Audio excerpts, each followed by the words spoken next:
فوز عمری اللہ ان اللہ بصیر بالعباد ولا حول ولا قوة الا باللہ العلی العظیم حسبنا اللہ ونعم الوکیل نعم المولا ونعم النصیر اعوذ باللہ من الشیطان اللعین الرجیم بسم اللہ الرحمن الرحیم الحمد للہ الذی لا مصاد له فی ملکہ ولا منازع له فی امرہ ولا شبیہ له فی عظمتہ ثم الصلاة والسلام علی اشرف الانبیاء والمرسلین سیدنا ونبینا وشفیع ذنوبنا وطبیب قلوبنا ومولانا ومولا الثقلین جد الحسن والحسین بالقاسم محمد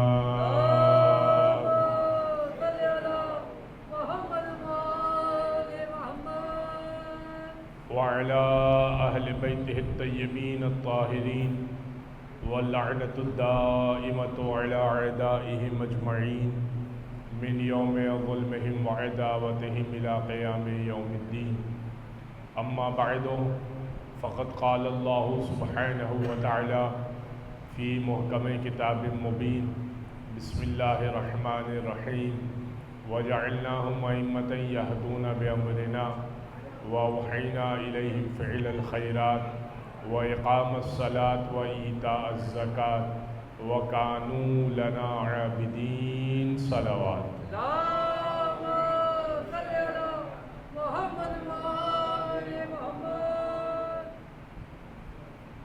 عزیزان گرامی، امامت نظام ہدایت کے عنوان سے مسلسل آج 5ویں گفتگو ہے، اور اس سے پہلے کہ ہم اپنے عنوان پر گفتگو کریں، یہ مجلس میں آنا یہ ہر کسی کو توفیق نصیب نہیں ہوتی۔ ذکر حسین میں حصہ لینا ہر کسی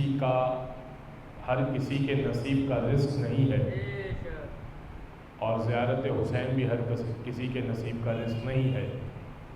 اس لیے کہ ہم یہ کہتے ہیں کہ اللہم ارزقنا زیارت الحسین، اے پروردگار میرے رزق میں حسین کی زیارت رکھ دے۔ اللہم ارزقنا، اللہم ارزقنی، ہمارے رزق میں، میرے رزق میں زیارت حسین رکھ دے۔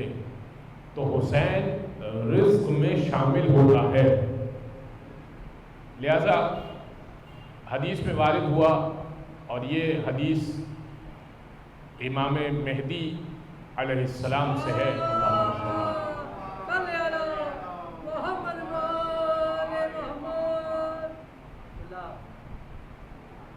کہ تم ایسے ہی ہماری مجلسوں میں شرکت نہیں کرتے، بلکہ ہم تمہارے گھر جاتے ہیں، تمہارا نام لیتے ہیں، تمہیں پکار کے کہتے ہیں کہ فلاں جگہ ہمارے جد کی مجلس ہے، تمہیں بھی دعوت ہے کہ شرکت کرو۔ یہ کیوں ہوتا ہے کہ اکثر چلتے چلتے کہ ہم کہیں سن رہے ہوتے ہیں، مجلس ہوتی ہے تو ہم بیٹھ جاتے ہیں، اور یہ کیوں ہوتا ہے کہ ہم بیٹھے ہوئے مجلس میں ہوتے ہیں اور اکثر بیٹھے ہوئے مجلس سے اٹھ کے چلے جاتے ہیں؟ یہ کیوں ہوتا ہے؟ جب تک حسین کا رزق ہوتا ہے تو وہ مل رہا ہوتا ہے، جب رزق ختم ہو جاتا ہے تو آپ خود ہی اٹھ کر چلے جاتے ہیں۔ امام نے نام لکھا ہے تو آپ اس فرش عزا پر آئیں گے، اگر نام آپ کا نہیں لکھا ہوا تو فرش عزا پر آپ نہیں آ سکتے۔ بس گرامی، حدیث میں وارد ہوا کہ کل جزع و بکاء مکروہ سوى الحسین، چھٹے امام نے فرمایا کہ ہر جزا و فضا کرنا، ہر چیخ و پکار کرنا، ہر گریہ و زاری کرنا مکروہ ہے، اچھا نہیں ہے، پسندیدہ نہیں ہے، انسان پہ کوئی مصیبت آ جائے تو رونا شروع کر دے، نہیں، یہ اچھا نہیں ہے۔ اہل بیت کا طریقہ ہوتا تھا کہ وہ شکر بجا لایا کرتے تھے، مصیبت آئی اللہ کا شکر ہے۔ فرمایا کہ ہر مصیبت پر رونا مکروہ ہے سوال حسین، مگر حسین کی مصیبت پر رونا مستحب ہے، ثواب ہے۔ لہذا حسین کی مصیبت پر گریہ کرنا یہ ایک معاملہ مختلف ہے۔ اور انسان بعض اوقات سوچتا ہے کہ اللہ نے مجھے ہی کیوں منتخب کیا مصیبت کے لیے، یا میرے ہی گھر میں کیوں مصیبت آئی؟ یاد رکھیے کہ جس گھر میں پریشانی نہیں آتی نا، وہ گھر محبوب نہیں ہوتا اللہ کی بارگاہ میں۔ رسول اسلام ایک دفعہ اصحاب کے گھر چلے، ایک صحابی کے گھر پہ دعوت تھی، اصحاب کے ساتھ چلے، تو اس زمانے میں باقاعدہ ہر گھر میں چھت نہیں ہوا کرتی تھی، تو چھت کی جو باؤنڈری وال تھی اس کی منڈیر پر ایک مرغی بیٹھی ہوئی تھی، اس نے انڈا دیا، اور وہ صحابی جس کے گھر پہ دعوت تھی وہ کچھ انتظامات کرنے کے لیے گیا ہوا تھا، باقی اصحاب بیٹھے ہوئے، اللہ کے رسول بھی تشریف فرما ہے۔ مرغی نے انڈا دیا اور وہ انڈا ظاہر ہے کہ ڈس بیلنس ہوا، لڑکھڑایا اور وہ اندر کی طرف گرا، اور دیوار میں 2 کیلیں پیوست تھی، 2 میخیں نکلی ہوئی تھی، اس میں وہ انڈا اٹک گیا، تو انڈا ٹوٹنے سے بچ گیا۔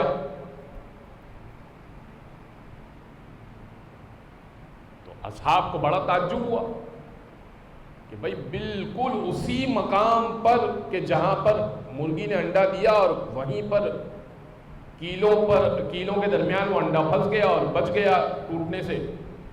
تو جیسے ہی وہ صاحب کھانا وہ تھے جن کا گھر تھا وہ آئے، تو باقی اصحاب نے ان سے کہا کہ یہ بھائی ابھی ایسا معاملہ ہوا۔ رسول نے بھی کہا کہ بڑے تعجب کی بات ہے کہ یہ بچ گیا انڈا۔ کہنے لگا کہ یا رسول اللہ یہ تو کوئی بات نہیں ہے، میرے گھر پہ تو آج تک کوئی نقصان ہی نہیں ہوا۔ یہ آپ سبحان اللہ کریں، سن لیجئے پوری روایت۔ میرے گھر پہ آج تک کوئی نقصان ہی نہیں ہوا۔ رسول اللہ نے کہا میں اس گھر پہ کھانا نہیں پسند کر رہا، یہاں سے چلو، یہاں سے نکلو، اس گھر پہ ہم دعوت نہیں کھائیں گے، اس گھر پہ ہم دعوت نہیں کھائیں گے۔ اس نے کہا یا رسول اللہ مگر کیوں؟ بھائی نقصان نہ ہونا تو اچھی بات ہے نا، ہم بھی یہی سمجھے تھے بظاہر کہ بھائی کیا کہنے، نقصان آج تک نہیں ہوا تو نقصان نہ ہونا تو اچھی بات ہے۔ رسول نے کہا کہ نقصان نہ ہونا ناپسندیدہ ہے، پسندیدہ نہیں ہے، ناپسندیدہ ہے۔ کیوں؟ کہا اس لیے کہ جس گھر میں نقصان نہیں ہوتا اللہ کی رحمت بھی وہاں نہیں آتی۔ اللہ کی رحمت، السلام علیکم، اللہ کی رحمت بھی وہاں پر آتی ہے جہاں پر نقصان ہوتا ہے، اس لیے کہ جب نقصان ہوتا ہے تو بندہ متوجہ ہوتا ہے پروردگار کی طرف، اگر نقصان ہی نہیں ہو تو انسان متوجہ ہی نہیں ہوتا پروردگار کی طرف۔ تمہارا کوئی نقصان نہیں ہوا؟ امام زین العابدین کی حدیث ہے، درود پڑھتی ہے محمد و آل محمد۔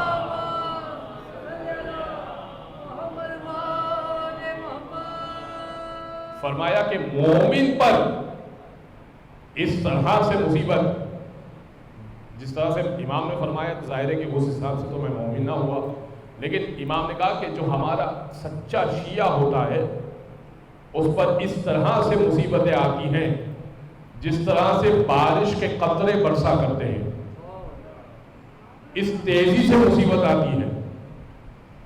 رسول اسلام کی حدیث ہے اور یہ دیگر ائمہ سے بھی مروی ہے، فرمایا کہ اگر 40 دن تک کوئی مصیبت تمہارے گھر میں نہ آئے، کوئی پریشانی تمہارا گھر کا رخ نہ کرے، تو استغفار کیا کرو کہ اے پروردگار مجھ سے کیا غلطی ہو گئی کہ تم نے مجھ سے نظر کرم چرا لی، ہٹا لی۔ کوئی مصیبت میرے گھر میں نہیں آئی، کوئی پریشانی میرے گھر میں نہیں آئی، کیا تم ناراض تو نہیں ہو گیا مجھ سے؟ لہذا مصیبت کا آنا بہت ضروری ہے،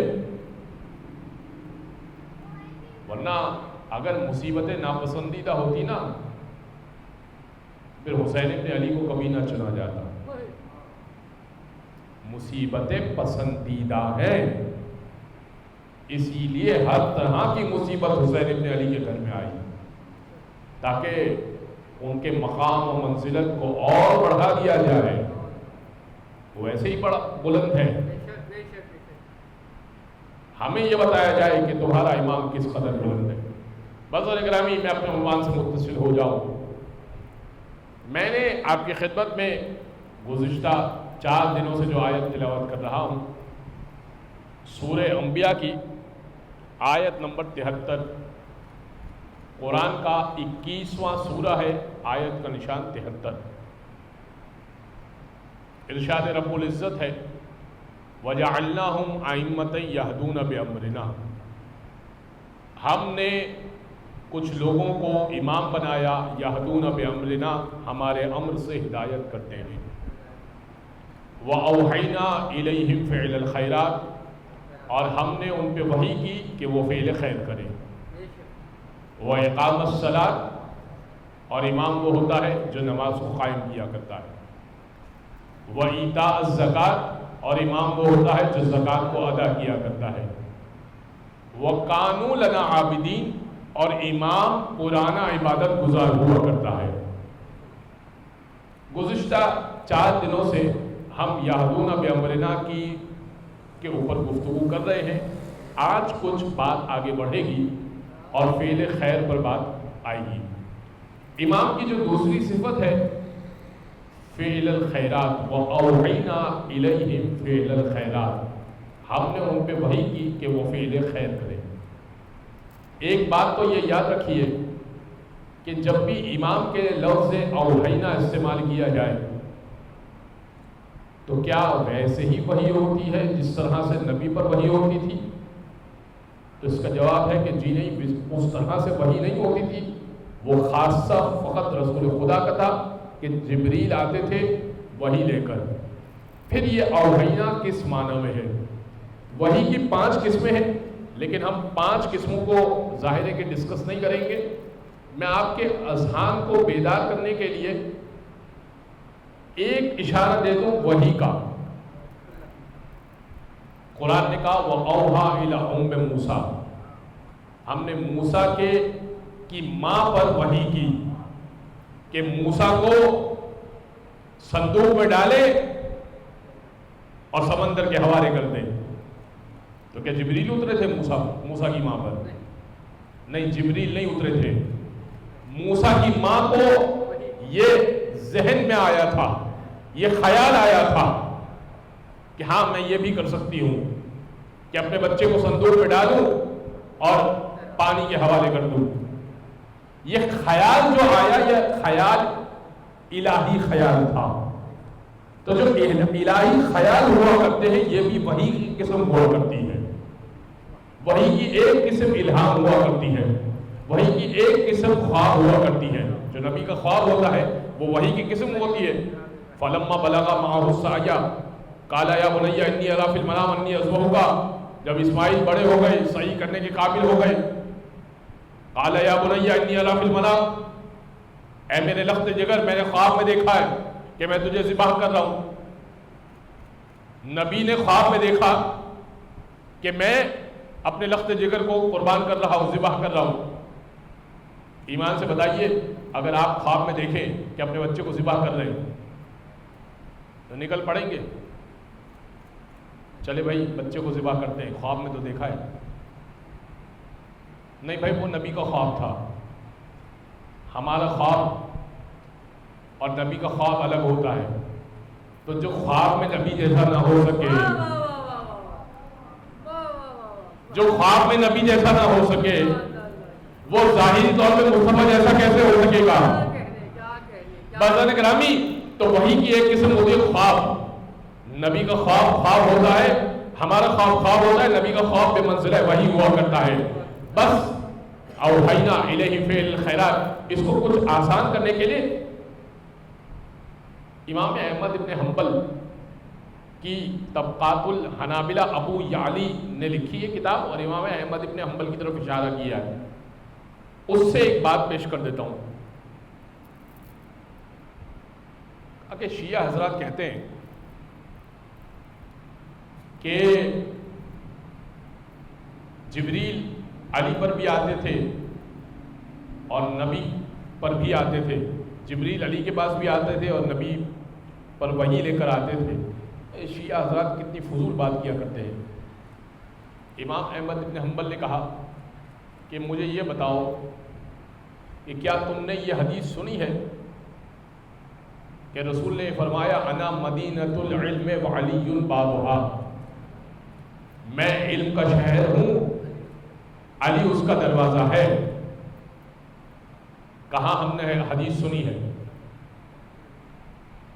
کہ جب نبی کے پاس جانا ہو تو کیسے آئے؟ بندہ کیسے آئے گا؟ دروازے سے آئے گا نا۔ کہ جبریل جب آیا کرتے تھے تو علی سے مل کر نبی کے پاس جایا کرتے تھے، اور جب نبی پر وحی اترتی تھی تو واپسی میں بھی علی سے ملا کرتے تھے، اس لیے کہ دروازے سے دو مرتبہ گزرنا پڑتا ہے، آتے ہوئے بھی جاتے ہوئے بھی، دو مرتبہ دروازے سے انسان کو گزرنا پڑتا ہے۔ پھر امام احمد نے ان سے سوال کیا، کہا لوگ یہ بھی کہتے ہیں، شیعہ حضرات یہ بھی کہتے ہیں کہ علی جنت جہنم کو تقسیم کریں گے۔ کہ ہاں رسول اللہ کی حدیث ہے علی قسیم الجنت والنار، علی جنت جہنم کو تقسیم کریں گے۔ کہ یہ کیسی بات ہے بھائی؟ جنت جہنم ہے اللہ کی، تقسیم علی کیوں کریں گے؟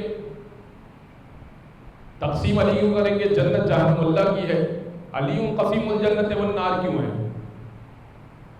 انہوں نے کہا کہ اچھا یہ جواب امام رضا نے بھی دیا ہے، تو کریڈٹ احمد ابن حنبل کو نہ جائے، مولانا رضا کا بھی جواب موجود ہے، اور ظاہر ہے کہ معصوم کا جواب اہمیت رکھتا ہے۔ جب مامون نے کہا کہ آپ کے جد کا قول ہے علی قسیم الجنت والنار، تو یہ کیسے ممکن ہے کہ جنت جہنم اللہ کی اور علی تقسیم کرے؟ تو مولانا رضا نے کہا کہ یہ بتا کہ این المومن، مومن کہاں ہوگا؟ حساب و کتاب کے بعد مومن کہاں ہوگا؟ اس نے کہا فی الجنہ، جنت میں ہوگا۔ کہا اور این المنافق، منافق کہاں ہوگا؟ کہ فی النار، جہنم میں ہوگا۔ کہ تو نے حدیث سنی ہے رسول اللہ کی، یا علی ما یبغضک المومن وما یحبک المنافق، اے علی کوئی مومن آپ سے بغض نہیں رکھ سکتا، کوئی منافق آپ سے محبت نہیں رکھ سکتا۔ یہ حدیث سنی ہے؟ کہا کہ ہاں یہ حدیث تو سنی ہے، لیکن جنت جہنم کو کیا تذکرہ؟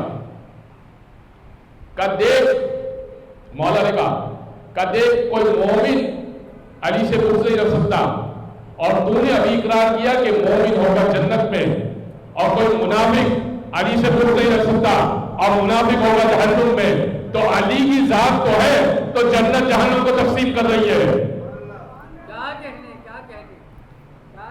بھائی علی کی ذات تو ہے۔ خواجہ ابا سنت حلوی اسی موقع پہ موجود تھے۔ خواجہ ابا سنت حلوی کہتے ہیں مولانا رضا کے صحابی ہیں، جب ایران کی زیارتیں کروائی جاتی ہیں تو اطراف کی زیارتوں میں ان کی بھی زیارت عام طور پہ مومنین کرتے ہیں۔ خواجہ ابا سنت کہتے ہیں کہ میں مولا کے حجرے میں آیا، مولا سے کہا مولا آپ نے مامون کو جو جواب دیا وہی جواب ہے یا کوئی اور جواب بھی ہے؟ امام نے کہا نہیں، تیرے لیے کوئی اور جواب ہے۔ اچھا امام چاہنے والے کو کوئی اور جواب دیا کرتے تھے اور موٹی عقلوں کو کوئی اور جواب دیا کرتے تھے. ٹھیک ہے, تو جس کا جتنا ظرف ہوا کرتا تھا نا امام اس کو اس حساب سے جواب دیا کرتے تھے. امام نے کہا کہ علی ایسے جنت جہنم تھوڑی تقسیم کریں گے کہ علی قسیم الجنت والنار کی یہ تشریح اس کے حساب سے تو ٹھیک ہے کہ مومن جنت میں ہوگا اور مومن کے سوا علی سے, منافق کے سوا علی سے کوئی بغض نہیں رکھ سکتا, اور منافق جہنم میں ہوگا, مومن کے سوا علی سے کوئی محبت نہیں رکھ سکتا, اور مومن جو ہے وہ جنت میں ہوگا اور منافق جہنم میں ہوگا. یہ اس طریقے سے تھوڑی کا تیرے لیے ایک بات عرض بتا دوں. کہا کہ خدا کی قسم میرے جد پولیس صراط پہ موجود ہوں گے اور ایک ایک آنے والا آتا جائے گا اور میرے جد لیتے جائیں گے, چھوڑتے جائیں گے. پولیس صراط ہے جہنم کے اوپر, ختم ہو رہا ہے جنت کے پاس. ایک ایک آنے والے کو لیتے جائیں گے, پھینکتے جائیں گے اور کہتے جائیں گے ھذا لی و ھذا لک, یہ میرا ہے اپنے ساتھ لے کے جا رہا ہوں, یہ تیرا ہے اے جہنم تو رکھ لے. میرے جد اس طرح سے جنت جہنم کو تقسیم کریں گے. صلوات محمد علیہ محمد.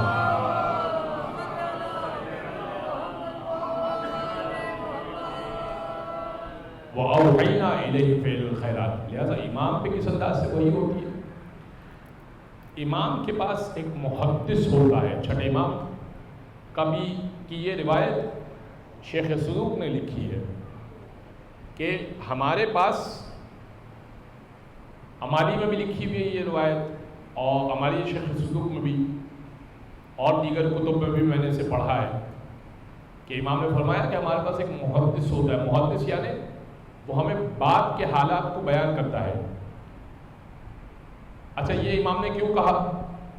اس نے کہا فرزند رسول یہ عجب بات نہیں ہے کہ جب آپ کو خبر ہو, بڑی سینسیٹیو بات کرنے لگا ہوں اس کو سمجھیے گا, کہ جب آپ کو خبر ہو کہ اس انگور میں زہر ہے اور آپ اسے تناول کر لیں تو یہ خودکشی نہیں ہوئی؟ یا آپ کو خبر ہو آپ کے جد کو کہ اس تلوار میں زہر ہے جو ابن ملجم لے کر سویا ہوا ہے, تو کیا یہ خودکشی نہیں ہوئی؟ سوال تو ہے. اس کی ایک بہت لمبی, یہ حدیث بہت لمبی ہے اور میں اس میں الجھانا نہیں چاہتا آپ کو, لیکن امام نے جو, میں مختصر عرض کر دیتا ہوں جواب, جس کو سمجھ میں آ جائے تو انشاءاللہ میری گفتگو کچھ پہنچ جائے گی. امام نے فرمایا کہ ہمارے پاس ایک محدث ہوتا ہے, ایک فرشتہ ہوتا ہے جو اللہ کی جانب سے بعد کے امور کو بیان کرتا ہے, لیکن جب ہم پر وقت شہادت یا ہم پر وقت موت آنے والا ہوتا ہے تو اب جب کہ زہر والی کھجور یا زہر والا طبق یا زہر والے انگور موجود ہوں تو وہ محدث ہم سے دور ہو جاتا ہے اور وہ یہ ہمیں خبر نہیں کرتا کہ اس پرٹیکولر انگور کے اندر زہر ہے, لہذا ہم اسی انداز سے اسے لیتے ہیں جس طرح سے تم اپنی زندگی میں ایک چیز کو کھاتے ہو. بس جب ہم اسے کھا لیتے ہیں تو محدث آ کے خبر کر دیتا ہے کہ فرزند رسول ابھی جو آپ نے چیز کھائی تھی یہ زہر والی چیز تھی اور اب اس سے آپ کی شہادت ہو. ہمارے علم میں ہوتی ہے یہ بات کہ ہماری شہادت اس طریقے سے واقع ہوگی, لیکن فلاں وقت پر جس وقت ہماری شہادت ہونے والی ہوتی ہے اس وقت وہ محدث ہم سے دور ہو جاتا ہے تاکہ وہ شباہت نہ آنے پائے کہ یہ خودکشی اور یہ شہادت, اس میں فرق رہے. لہذا ہماری موت واقعتاً شہادت کی موت ہوا کرتی ہے, اگرچہ کہ ہمیں خبر ہوتی ہے وہ علم میں پروردگار سے ہوتی ہے. اگر یہ بات انشاءاللہ پہنچ گئی تو ایک درود پڑھ محمد علیہ محمد.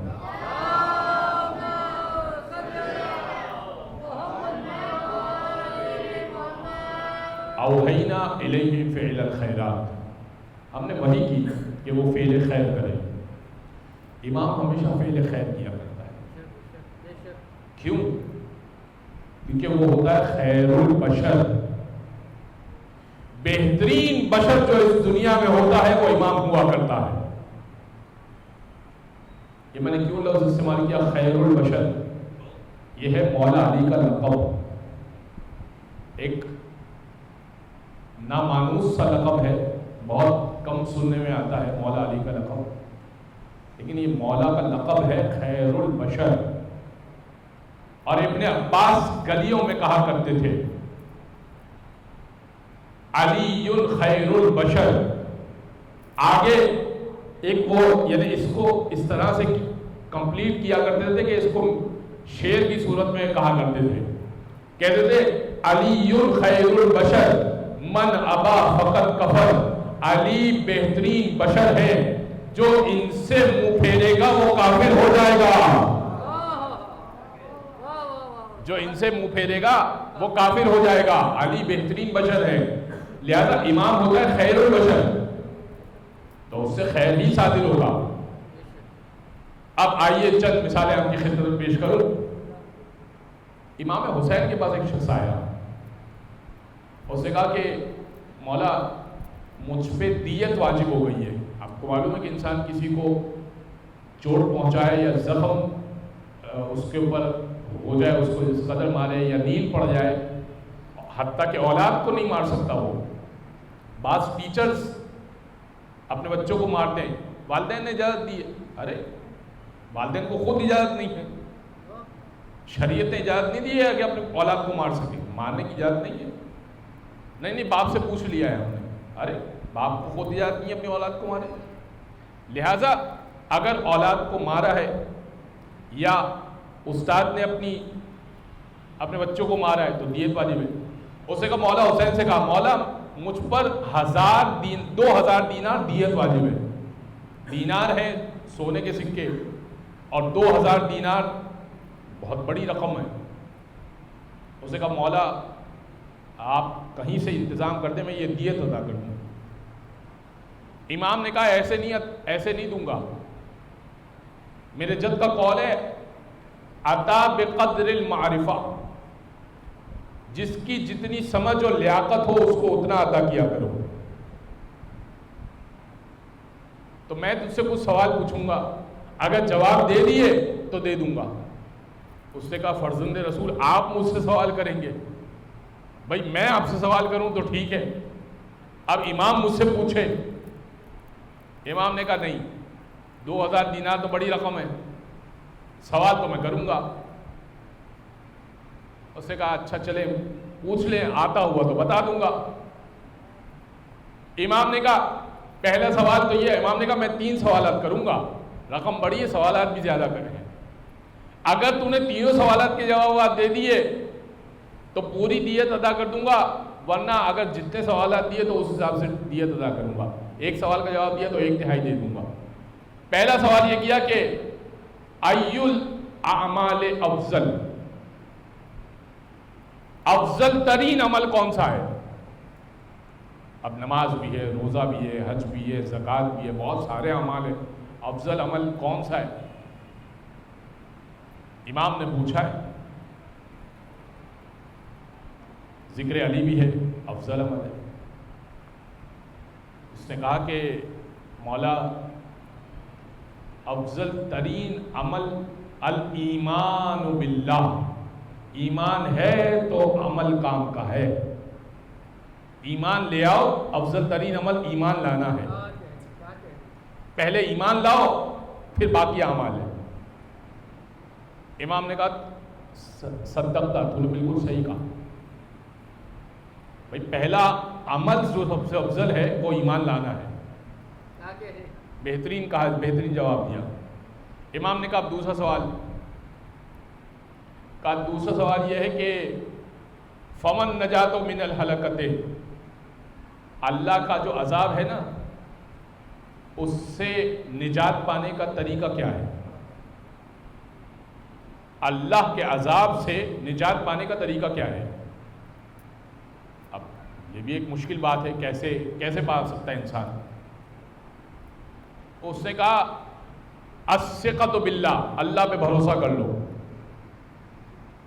اللہ پہ بھروسہ تو کرو کہ اللہ کی رحمت وسیع ہے، بخشے گا، تمہیں بھروسہ ہی نہیں ہے۔ الثقۃ باللہ، اللہ پہ بھروسہ یہ بچا سکتا ہے، ہلاکت سے یہ بچا سکتا ہے۔ امام نے کہا تو نے بالکل ٹھیک کہا۔ پھر امام نے تیسرا سوال کیا، فما تزین الرجل،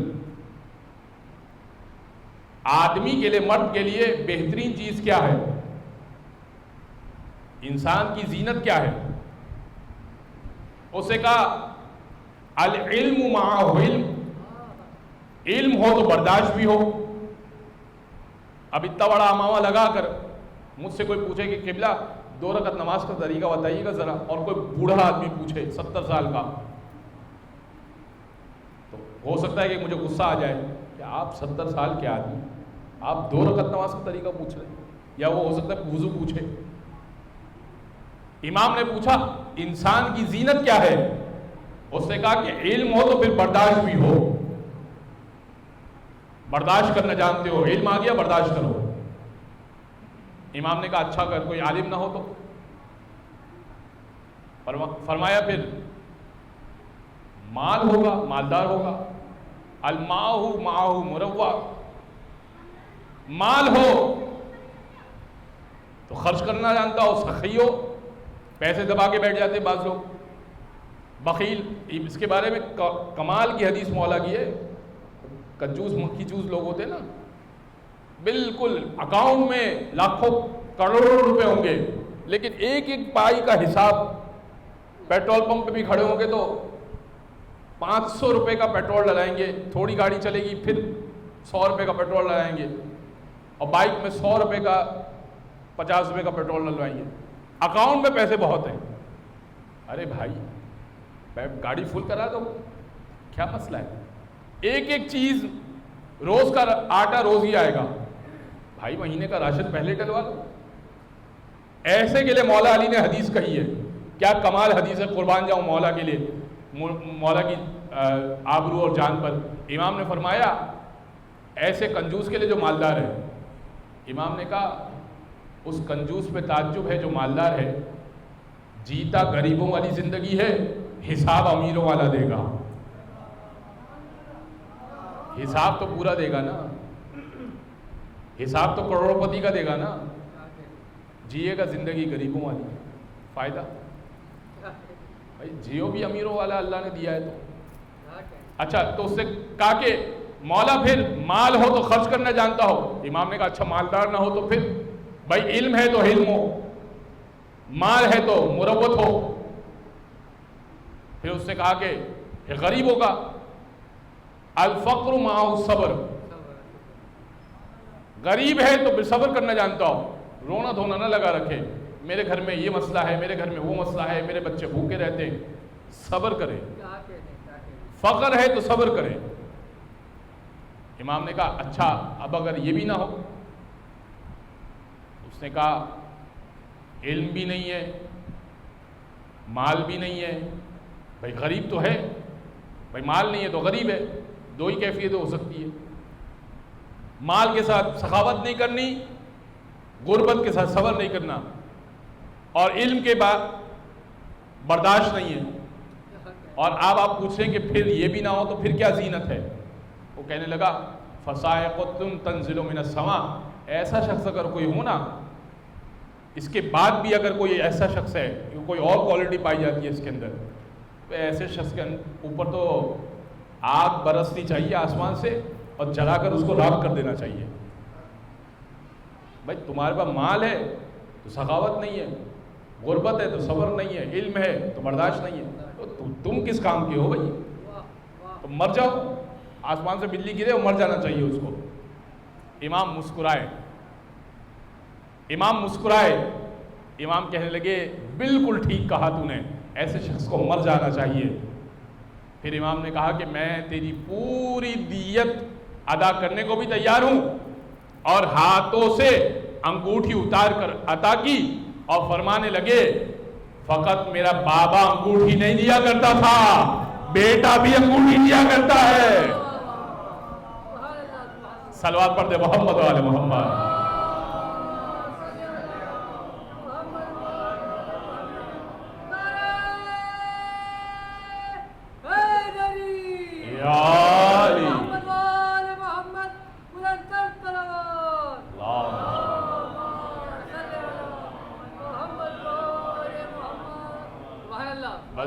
مختصر سے ایک واقعہ سنا کے میں منزل مصائب پر آ جاؤں گا، چونکہ آج 5 محرم کو آپ رونے کے لیے تشریف لائیں.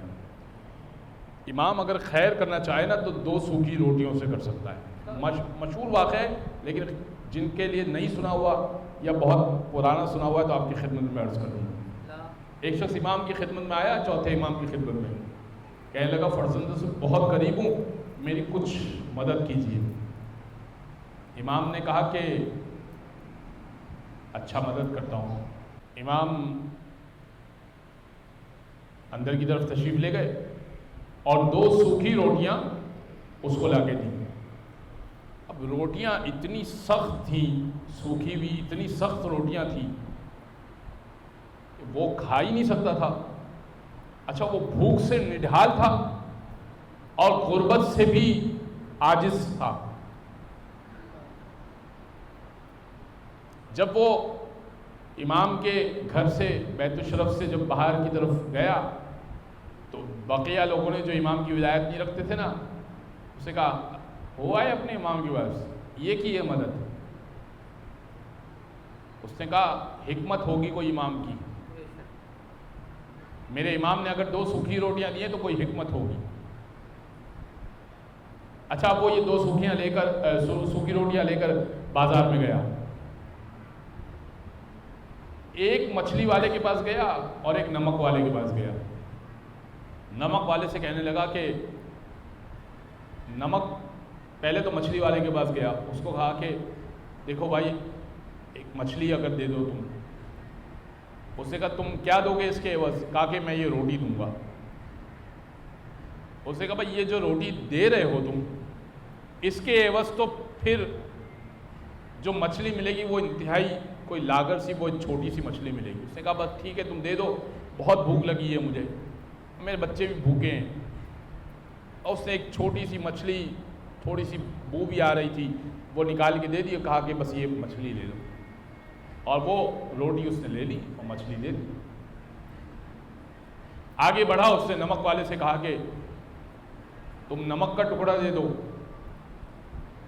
اور اس نے بہت معمولی مقدار کا نمک دیا. کہا کہ بھائی نمک کا ٹکڑا نہیں ملے گا اس میں، اتنی سوکھی ہوئی روٹی ہے، اس میں نمک کا ٹکڑا نہیں مل سکتا، تھوڑا سا نمک مل جائے گا. کہا بس ٹھیک ہے، مچھلی بھی بہت چھوٹی سی ہے، نمک اس پہ لگا دوں گا اور یہ لے جاؤں گا. اور تھوڑا سا نمک لے کے دوسری روٹی دے کر وہ گھر پہ چلا اور دونوں چیزیں زوجہ کے حوالے کی. زوجہ نے نمک اس کے اوپر لگایا اور اب جب اس کو کاٹنا چاہا، کاٹا تو 2 ہیرے اندر سے برآمد ہوئے. بیش قیمت ہیرے اندر سے برآمد ہوئے. کہا بڑے تعجب کی بات ہے کہ اتنے قیمتی ہیرے، اور جس سے اندازہ ہو رہا تھا کہ بہت مالیت کے وہ ہوں گے، وہ تو بہت پل میں امیر ہو گئے. ابھی وہ یہ پریشان ہی ہو رہے تھے کہ دروازے پہ دستک ہوئی. مچھلی والا آیا، آنے کے بعد کہنے لگا کہ بھائی یہ روٹی تم لے لو، مجھ سے تو نہیں چب رہی. تو کہا کہ مچھلی تو ہم نے کاٹ لی ہے. کہا نہیں کوئی مسئلہ نہیں، مچھلی رکھ لو، مچھلی رکھ لو. تھوڑی دیر ہوئی تو نمک والا بھی آیا. نمک والا کہنے لگا بھائی وہ یہ روٹی تم رکھ لو، ہمارے کسی کام کی نہیں ہے. کہا وہ نمک ہم نے لگا دیا اس مچھلی پر. کہا کوئی مسئلہ نہیں، تم بہت غریب معلوم ہوتے ہو، وہ نمک تم ہی رکھ لو، یہ روٹی رکھ لو. کچھ دیر ہوئی تو امام کا غلام آیا. کہا امام کہہ رہے 2 روٹیاں واپس کر دو، ہم ہی کھا سکتے ہیں، تمہیں تمہارا مسئلہ حل کر دیا.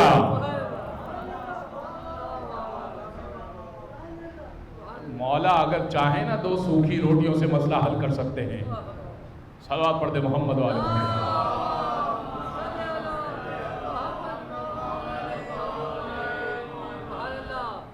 عزیزان گرامی، یہ اہل بیت ہیں جو فعل خیر کر سکتے ہیں جس طرح سے چاہیں، جس انداز سے چاہیں۔ ان کا معاملہ پروردگار سے یہ ہے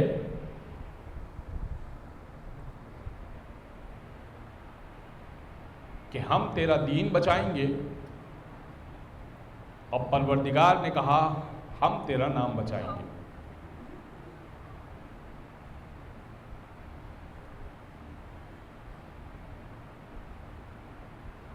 لہذا ایسی قربانیاں حسین ابن علی نے پیش کی جس کی نظیر و مثال نہیں ملتی۔ آج جس قربانی کا تذکرہ کرنا ہے وہ صاحبان اولاد بھی سمجھ پائیں گے، اور خاص طور پہ وہ افراد سمجھ جائیں گے جن کی بہن کے بچے زندہ ہیں اور چھوٹے ہیں۔ خدا سب کی اولادوں کو سلامت رکھے۔ بہن کے بچوں سے ماموں کو بڑا لگاؤ ہوتا ہے، ایک خاص لگاؤ ہوتا ہے جب وہ ماموں ماموں کہہ کر بلاتے ہیں۔ جناب زینب کا جب ہاتھ مانگنے کے لیے عبداللہ بن جعفر طیار مولا کائنات کے پاس آئے تھے تو مولا کائنات نے کہا تھا کہ میں اپنی بیٹی سے پوچھ کے بتاتا ہوں۔ کہ بیٹی زینب، عبداللہ کا رشتہ آیا ہے۔ دیکھیں، جعفر ہیں مولا کائنات کے بھائی، اور ان کے بیٹے ہیں عبداللہ، یعنی چچا کے بیٹے کا رشتہ آیا ہے۔ طالب، عقیل، جعفر اور علی بالترتیب یہ 4 بھائی ہیں۔ طالب پہلے نمبر کے، جعفر، عقیل اور علی، تو یہ جعفر کے بیٹے عبداللہ۔ جناب زینب نے کہا کہ بابا رشتہ تو بہت اچھا ہے، جعفر طیار کا بیٹا ہے تو رشتہ تو بہت اچھا ہے، لیکن میری ایک شرط ہے، جب حسین مدینہ چھوڑیں گے تو میں آقا حسین کے ساتھ جاؤں گی، بھیا کے ساتھ جاؤں گی۔ اگر یہ شرط منظور کر لی جائے تو میں نکاح کرنے کو تیار ہوں۔ جناب عبداللہ نے اس شرط کو قبول کیا اور اسی شرط پر نکاح ہو گیا۔ بات گزر گئی، اور جب 28 رجب کو چلنے کی باری آئی تو جس طرح سے ایک زوجہ کو اپنے شوہر سے پوچھنا چاہیے، جناب زینب نے جناب عبداللہ سے سوال کیا کہ آپ کی اجازت تو ہے والی، جاؤں میں؟ جناب عبداللہ نے صریحتاً تو منع نہیں کیا، مگر ڈھکے چھپے الفاظ میں کہا کہ میں بیمار بھی ہوں اور سن رسیدہ بھی ہوں، اور مجھے اس وقت زوجہ کی ضرورت ہے۔ اچھا یاد رکھیے کہ جناب عبداللہ کیوں نہیں آئے کربلا میں؟ ایک تو بیماری ان کا سبب تھی، اور ایک یہ کہ خاندان بنو ہاشم کی حفاظت کے لیے امام حسین نے ان کو پیچھے چھوڑا تھا، ورنہ وہ بھی کربلا میں شہداء میں شامل ہوتے۔ امام حسین نے ہی ان کو روکا تھا، امام کے کہنے پر وہ رکے تھے۔ لہٰذا جناب عبداللہ نے اس طرح سے بات کی تو جناب زینب سمجھ گئی۔ جناب زینب نے کہا کہ عبداللہ اگر آپ روکیں گے نا تو میں رک تو جاؤں گی، مگر زینب حسین کے بغیر زندہ نہیں رہ سکے گی زیادہ دیر۔ عبداللہ نے بھی محسوس کیا کہ جناب زینب کی بات سچ ہے۔ جناب عبداللہ نے کہا جاؤ زینب جاؤ، نکاح اسی شرط پر ہوا تھا، میں آپ کو روک نہیں سکتا، آپ آقا حسین کے بغیر بے چین ہو جائیں گے۔ جانتے ہیں جناب زینب ہفتے میں تقریباً 2 سے 3 مرتبہ جناب امام حسین کے گھر چکر لگانے جایا کرتی۔ جناب امام زینب چلی، کاروان حسینی چلا۔ مکہ کے بعد جب یہ سفر کوفہ کی طرف ہونے لگا تو اب جناب عباس سے کہا کہ آقا ایسا محسوس ہوتا ہے کہ مدینہ کے راستے سے کوئی ہماری طرف آ رہا ہے، کیا کاروان روکا جائے؟ امام حسین نے کہا کہ روک لیا جائے۔ دور دیکھا تو جناب عبداللہ دو ننھے بچوں کو لے کر آ رہے تھے، اور محمد۔ جناب زینب کو آگے کیا کہ آپ کے شوہر نامدار آئے ہیں، بات کر لیجئے۔ جناب زینب نے کہا عبداللہ اگر بچوں کا واسطہ دے کر روکنے آئے نا، میں رک تو جاؤں گی لیکن بڑا تڑپوں گی حسین کے بعد۔ جناب عبداللہ نے کہا نہیں، بچوں کا واسطہ دے کر روکنے نہیں آیا جناب زینب، اب تو سفر شروع ہو گیا۔ میں نے رسول گرامی کی حدیث سنی ہے کہ جب سفر پہ جایا کرو تو صدقہ نکال دیا کرو۔ میں صدقے کے لیے سامان صدقہ لایا ہوں،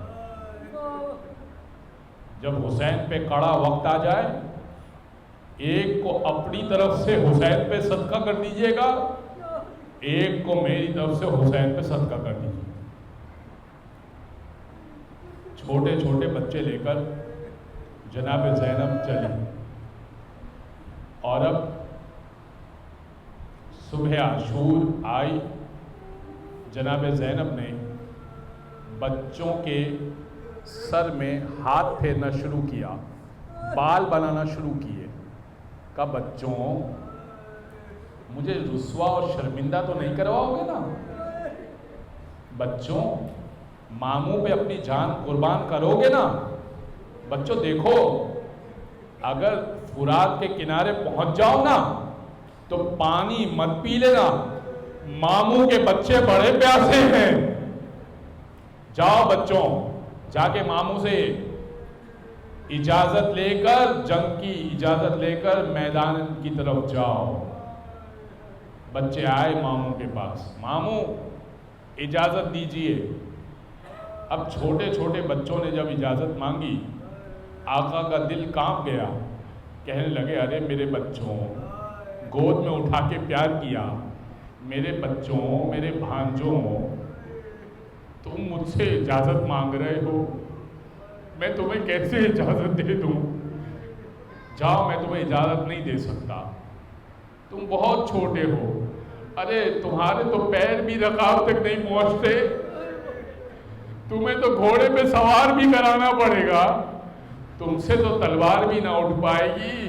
کہ ماموں آپ اگر بھیجے نا تو حیدر کرار کے نواسے ہیں، جعفر طیار کے پودے ہیں، چھوڑیں گے نہیں عمر سعد کو۔ ایک مرتبہ امام حسین نے اجازت نہیں دی، جناب زینب کے بعد بچے مایوس آ گئے، بی بی زینب خود آئی، بھیا بچوں کو اجازت کیوں نہیں دے رہے؟ کہا کہ بچے ہیں، چھوٹے ہیں، کیسے اجازت دے دوں؟ جناب زینب نے جملہ کہا، بھیا کل کو ماں فاطمہ زہرا نے پوچھ لیا نا کہ زینب میرا لال پریشان تھا، میرا لال پیاسا تھا، تو نے اپنے بچے بچا لیے، میرا بچہ قربان ہو گیا، میں اماں کو کیا جواب دوں گی؟ بس ایک مرتبہ یہ سننا تھا۔ امام حسین نے اجازت دے دی، ایک کو حضرت عباس سے سوار کرایا، ایک کو امام حسین نے سوار کرایا، دونوں بچوں کے ہاتھ میں تلوار دی، اور اب دونوں بچوں نے کہا کون؟ اور محمد، دونوں نے ایک دوسرے سے کہا تم میمنے پہ حملہ کرنا، میں میسرے پہ حملہ کروں گا، اور لڑتے لڑتے قلب لشکر پہ پہنچیں گے، ماموں کے دشمن عمر سعد کو ہلاک کر کے چھوڑیں گے۔ اور اب انہوں نے یہی کیا، خدا کی قسم میں نے مقتل میں پڑھا ہے، اور نے 100 بندوں کو واصل جہنم کیا۔ ارے 7 اور 8 سال کے بچے واصل جہنم کیا 100 بندوں کو، اور اب چلتے گئے اور ایک ایک کو واصل جہنم کرتے جا رہے۔ جیسے ہی عمر سعد نے دیکھا نا یہ بچے حیدر کرار کا خون لیے ہوئے، جعفر طیار کا خون لیے ہوئے ہیں، عمر سعد نے کہا ارے ان دونوں بچوں کو گھیرو اور گھیر کے مارو۔